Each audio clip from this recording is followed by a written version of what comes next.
Vamos terminar agora falando sobre a teoria da percepção e senso comum em Thomas Reid. A teoria da percepção. O cerne da filosofia de Reid está na sua teoria da percepção. As percepções, como se era de esperar de um realista, elas têm objetos que são independentes do ser percipiente. A percepção não pode existir sem a experiência perceptual, mas os objetos da percepção, sim. E a percepção é um ato da mente, enquanto que os seus objetos não são atos mentais. Agora, a sensação é diferente. No caso da sensação e o que é sentido, o objeto da sensação, são a mesma coisa. Por exemplo, a dor, quando ela não é sentida, ela não existe. Claro que percepções contêm sensações, isso ele admite. Nós percebemos por meio de sensações. E a linguagem comum pode nos enganar acerca disso. Nós somos descuidados e dizemos, eu sinto dor, eu percebo a árvore, mas eu também posso dizer que eu percebo que estou com dor. Agora considere, sinto a flagrância de um perfume. Aqui eu estou falando de sensação, da minha sensação flagranciosa, mas ao mesmo tempo eu percebo os eflúvios da flor perfumada, que são coisa externa, que está no ar, que diversamente da sensação continuam a existir mesmo quando não são mais percebidos. Diferenças entre percepção e sensação. Quanto à sensação, nós não erramos. Como ele diz, a mercadoria da sensação está sempre disposta à janela. Para Reid, uma dor não pode ser ilusória, nem a sua intensidade, nem uma aparência visual de uma árvore. Se ela assim me parece, ela continua sendo, sem possibilidade de erro, uma aparência visual de uma árvore. Descartes, Berkeley e Locke concordavam com isso, mas eles adicionavam que percepções adequadas também são sem erro. Outro ponto, além disso, filósofos como Descartes achavam que sensações e percepções poderiam ocorrer sem juízo. Reid achava que não.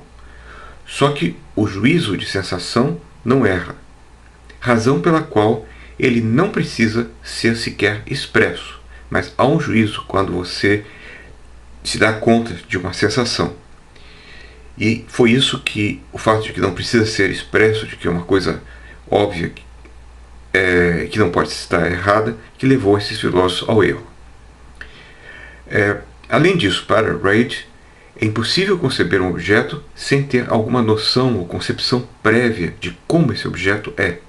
É isso que nos permite focar, identificar e precisar. A percepção traz consigo uma irresistível convicção de que o objeto existe. Isso é algo que está na nossa natureza. Reid é um empirista. Essa convicção é imediata. Não é crença resultante de justificação, mas radica-se no nosso make-up.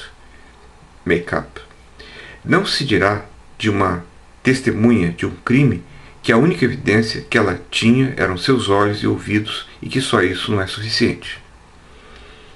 Outra distinção interessante: percepções podem ser originais e adquiridas. A percepção original é aquela que não vem associada com experiência passada ou conhecimento. Exemplo, eu ouço um barulho, mas eu não sei o que é. Percepção adquirida é aquela que envolve a experiência passada ou conhecimento. Exemplo, eu ouço a buzina de um carro, eu ouço a voz de um amigo, eu sinto o gosto de vinho. Em geral, nossas percepções são adquiridas e enganamos-nos mais facilmente quando se trata de percepções adquiridas. Para Locke, as qualidades primárias, extensão, forma, movimento, diferem de qualidades secundárias, como cor, odor e gosto e tato. As primeiras produzem em nós ideias que são semelhantes a elas, mas as segundas não. Exemplos: a ideia de forma da cera é parecida com a forma real, mas a ideia do odor da cera não é parecida com os eflúvios de cera. A ideia da dureza lembra a dureza da espada, mas a dor de um corte de espada não se parece com o corte afiado da espada. Berkeley criticou essa teoria de Locke com argumentos poderosos. Locke era um representacionalista, ele era um realista indireto, ele acreditava que através dessas ideias de qualidades primárias nós teríamos acesso a algo semelhante no mundo, que seriam as próprias qualidades primárias, idênticas às ideias, similares às ideias. Agora, Berkeley tem o famoso argumento de que se tudo que percebemos são ideias, então não podemos saber se elas se assemelham às coisas mesmas, pois isso significa trazer ambos os itens à percepção sensível de modo a poder compará-los.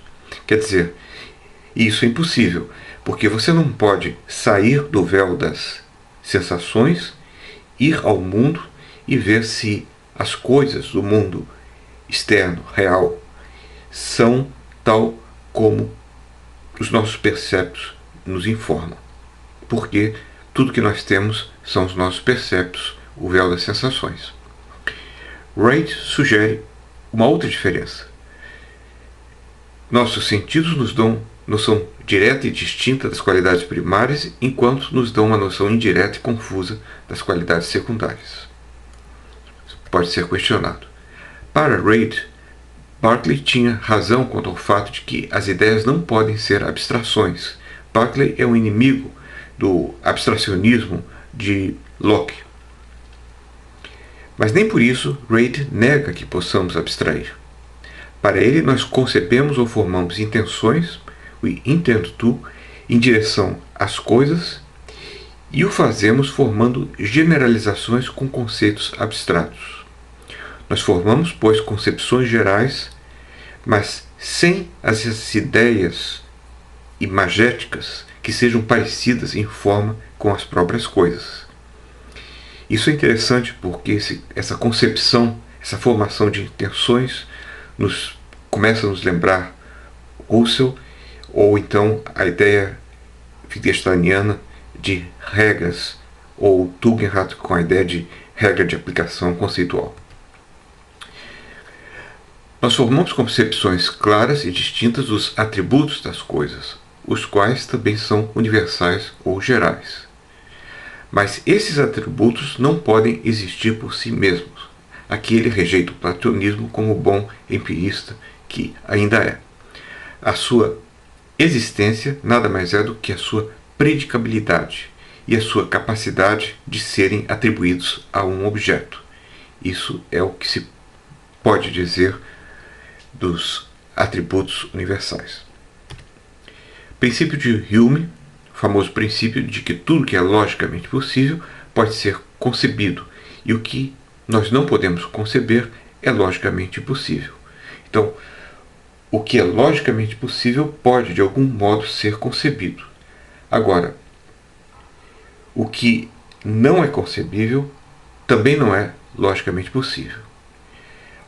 Isso parece um princípio aceitável, embora se possa questionar. Reid aceita esse princípio, mas ele acrescenta que conceber é entender e não implica em formar uma imagem. Por exemplo, em matemática, a negação de uma verdade necessária é uma falsidade necessária. Nós sabemos disso sem precisar formar imagens. E esse princípio, naturalmente, pode ser questionado. Digamos, cálculos muito complexos que só podem ser realizados através de um computador. Eles são logicamente possíveis, mas não são concebíveis por nós. Há uma teoria física que seria a realização do cálculo dela seria tão complexa que computadores, uma rede de computadores, teria que passar anos fazendo os cálculos para se chegar a um resultado, e por isso os físicos desistiram de tentar desenvolver essa teoria. Ora, é alguma coisa que é logicamente possível, mas é inconcebível, a não ser que nós tenhamos um conceito mais fraco de conceivabilidade. Senso comum. Metodologicamente, Reid foi o grande teórico clássico da filosofia do senso comum, que ele utiliza, por exemplo, na sua crítica aos abusos da teoria das ideias. Como ele diz, A filosofia não tem outra raiz além dos princípios do senso comum. Deles ela cresce e retira o seu alimento. Apartada dessa raiz, a sua integridade se perde, sua seiva seca, ela morre e apodrece. Senso comum, para Reid, tem dois sentidos. Pode ser o poder da mente de avaliar verdades autoevidentes, que nada mais é do que o bom senso, mas pode também ser o corpo de crenças comumente aceitas como autoevidentes. O principal é o último sentido, corpo de verdades autoevidentes, que por nossa natureza nós somos levados a aceitar. Ele usou essa ideia da primazia do senso comum para criticar empiristas, pois parece claro que não percebemos as ideias, mas as coisas que são veiculadas por essas ideias. Alguns princípios primeiros são contingentes, como para exemplificar, o que percebemos claramente realmente existe e é tal como percebemos. 2. O futuro será como o passado, que é o princípio da uniformidade na natureza. Se isso é tão evidente, eu creio que, em um certo sentido, possa ser tornado evidente. Outros princípios primeiros são necessários e não contingentes. Como toda proposição é verdadeira ou falsa, não podendo ser ambas ao mesmo tempo. Duas linhas retas só podem cortar em um ponto na geometria euclidiana. Não há frase sem verbo. Tudo que começa a existir tem que ter uma causa. Não devemos fazer aos outros o que não desejamos que nos façam. Ora, eu não sei até que ponto isso tudo é aceitável como princípios de senso comum que não possam ser falsos. Mas não é esse o nosso ponto. Para Reid, esses princípios estão acima da razão. E são eles que constituem o mais alto tribunal do julgamento, pois a razão é escrava do senso comum. Por que não dizer que esses são princípios constitutivos da razão, ou poderiam ser constitutivos da razão? Para Reid, o erro dos empiristas está em dar prioridade à apreensão imediata sobre o juízo e quaisquer formas de conhecimento. Tudo que passamos a ter, para os empiristas antes dele, seria conhecer é ter ideias, juízo é a relação entre ideias, e raciocínio é a relação entre juízos. Resultado disso, tudo se desenvolve no interior da consciência, o que torna impossível passar da consciência às coisas materiais. Para ele, ao invés de se dizer que se obtém o assentimento ou juízo pela apreensão simples, ao contrário, nós devemos obter a apreensão simples pela resolução analítica de um juízo natural e originário, em que, originariamente, você percebe as coisas tal como elas existem. A prioridade não está na ideia, mas na percepção originária das realidades existentes. Essa percepção originária implica num juízo de existência. E a ideia, a imagem, resulta da análise dessa percepção originária das coisas externas, a análise da percepção na qual você encontra a sensação. Exemplo: primeiro percebo a árvore como existente, depois analiso para mim mesmo na forma da ideia de árvore e de suas qualidades, verde, etc. Para Reid, a percepção da existência de um mundo exterior é mais antiga e autorizada do que qualquer princípio da filosofia.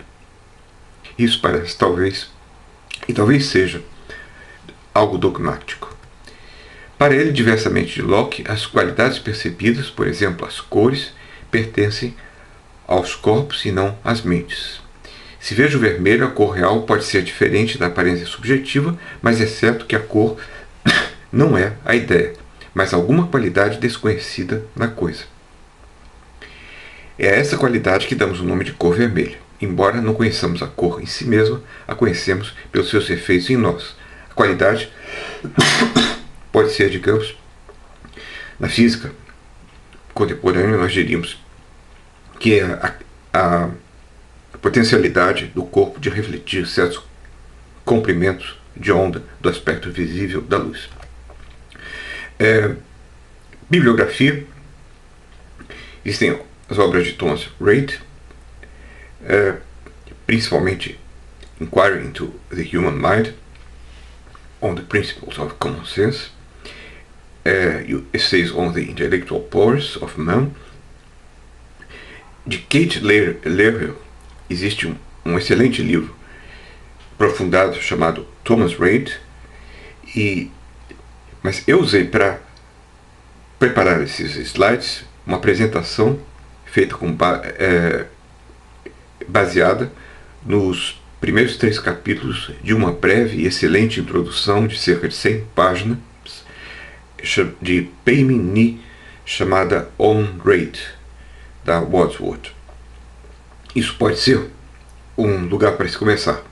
E há também o livro de Lowe, Locke on Human Understanding, em que ele interpreta Locke de tal maneira que as ideias seriam um veículo para o acesso à realidade, de tal maneira que poderia talvez ser compatível ou resolver as críticas feitas por Reid.